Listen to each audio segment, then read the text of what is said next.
Ever notice someone touching their face while they're talking to you? Maybe they rub their nose, cover their mouth, scratch their cheek, touch their eye, or even tug at their ear. And you get this subtle, nagging feeling that something might not be 100% honest or comfortable in that moment. Most people just brush it off instantly. They're itchy, they're tired, it's cold in here, or it's nothing important. But psychology tells a very different story. Face touching during conversation is rarely random or meaningless. It's one of the most frequent, unconscious, and revealing subconscious signals people give when they're feeling stressed, anxious, deceptive, guilty, insecure, or emotionally conflicted. Today, we're going deep into the psychology of people who touch their face when talking, why they do it, what each type of touch really means, and how you can use this to read people more accurately in real life. If you've ever wondered what that little nose rub, mouth cover, or cheek scratch actually reveals,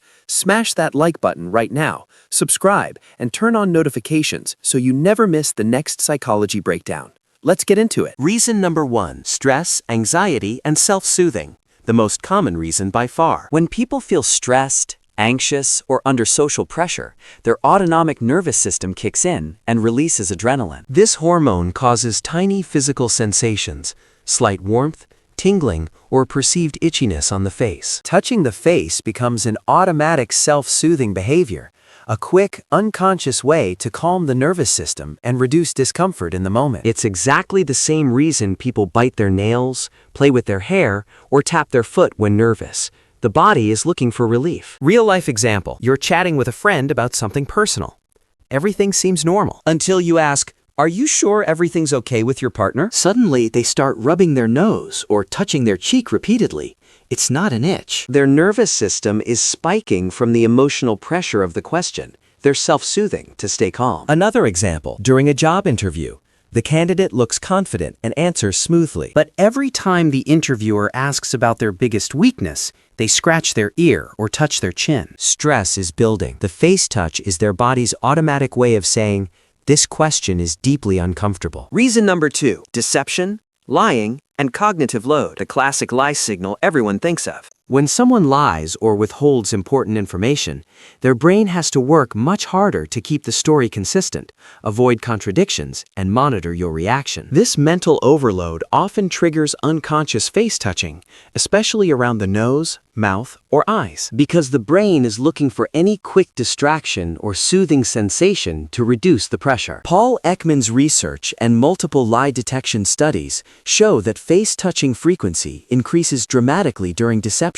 compared to truth-telling. Real-life example. You ask your roommate, "Did you eat the last slice of pizza I was saving?" They say, "No, of course not," while quickly covering their mouth or touching the side of their nose. It's not casual.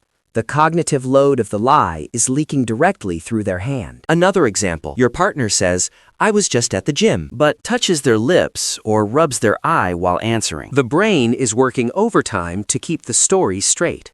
Face touching is the subconscious giveaway. Reason number 3, guilt, shame, embarrassment, or emotional vulnerability. Touching the face, especially covering the mouth, rubbing the eyes, or shielding part of the face, is a symbolic way to hide from the emotion. When someone feels guilty, ashamed, or emotionally exposed, they subconsciously want to block your view of their face or reduce their own feeling of vulnerability. Real-life example. A colleague says, "I didn't take credit for your project idea," But briefly covers their mouth or rubs their eyes while saying it. guilt is leaking. They're literally trying to cover the uncomfortable feeling with their own hand. Another example. Your sibling says, "I'm not embarrassed about what happened," but touches their cheek or rubs their forehead while talking. Shame is present. The hand is acting as a shield. Reason number 4, deep thinking, concentration, and information processing. Sometimes face touching is completely neutral or even positive. It's the brain's way of focusing or recalling information. People often touch their chin, cheek, forehead, or temple when they're thinking hard, trying to remember something or processing complex emotions. Real-life example. During a deep conversation, your friend touches their chin and looks thoughtful while answering, "What do you really want in life?" They're not hiding anything. They're genuinely processing, reflecting, and trying to give you an honest answer. Another example. In a serious talk, someone rubs their temple while saying, "I need to think about that." It's pure concentration. the brain is working hard. Reason number 5, nervous habit, self-regulation, and comfort seeking, often completely harmless. Many people touch their face simply as a lifelong nervous habit or way to regulate emotion, especially introverts, people with ADHD, or those who are highly sensitive. It doesn't always mean lying, guilt, or stress. Sometimes it's just their default way to stay calm or grounded in any situation. Real-life example. Your quiet friend always touches their ear or adjusts their glasses when listening to long stories.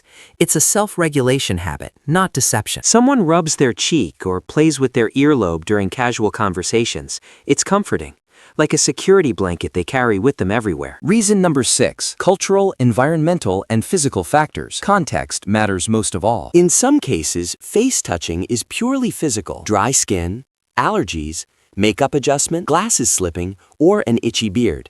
Nothing more. Context is absolutely king here. If they touch their face constantly throughout the entire conversation, it's likely habit or physical. If it spikes suddenly on one specific question or topic, it's almost always emotional. Now the practical part, how to actually read face touching accurately in real life. Sudden face touch right after a direct or sensitive question.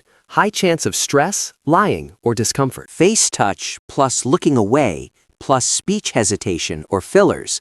That's a strong deception cluster. Pay close attention. Face touch plus genuine smile plus relaxed posture, probably just thinking or habit. Nothing alarming. Repeated nose or mouth touching plus voice pitch rising. Red flag for omission or active lying. Chin or forehead touching, plus a genuinely thoughtful expression. That's concentration. They're working through something real. So what should you actually do when you notice face touching? First, never call it out directly. Saying, "Why do you keep touching your face?" makes people defensive immediately and shuts everything down. Second, ask gentle follow-up questions and watch whether the touching increases or decreases as the conversation continues. Third, always look for clusters. One touch alone means very little. Combine it with voice changes, feet direction, eye contact, and overall posture. Fourth, build emotional safety.